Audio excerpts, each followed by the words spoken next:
Hey, this is Lee Waller, and today I'm in Premiere Pro and After Effects, and I'm taking a look at the Track Matte Key effect. Now, the reason I'm looking at this is sometimes you may receive, like this right here, this video clip right here, does not have a transparent background, but it has come with a luminance matte that we can use to remove this background on it. Now, let me set this up so I can show you what I'm talking about. I'm going to bring the original clip down into the timeline. I'm going to drop it right there. And let me add in very quickly a color matte. We'll hit OK right there, choose a color, hit OK, and bring that color matte into. And so it is underneath our original video, and you see that there's no transparent background on this. So we can use, since we have it, we can use this luminance matte right here to cut out this background. So now I'll bring this luminance matte in and drop it on top. So there's our stacking. We have the original right there.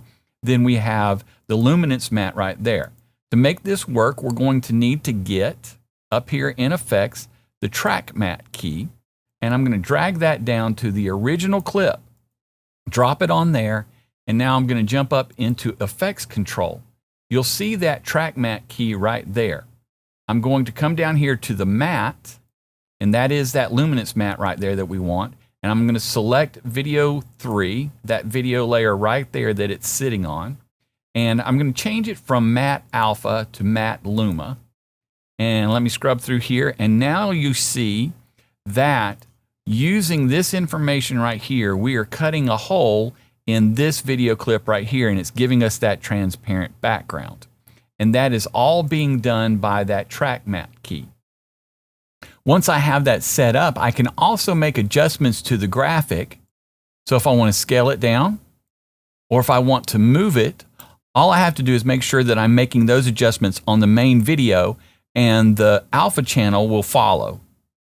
So now I'm going to jump over into After Effects and show you how you can set that up in After Effects. I'm going to start off with the original clip. I'm going to drag it down, drop it right here, and start a sequence. And I'm going to toggle on that transparency grid right there, and you see that we do not have a transparent background. So I'm going to bring in the file with the luminance matte on it, drop it in above again, and I'm going to toggle switches and modes right here so that I can bring up this Track Matte. Let me pull that out so you can see it. Track Matte right there. And again, we want the original clip that we're going to set that matte on, and I'm going to choose Good Shepherd right there. And we do need to, right here on these check boxes, change it from alpha matte to luminance matte. And now you see that it is cutting that background out. And so now you can composite that on top of other images. For more on After Effects and Premiere Pro, check out my other tutorials.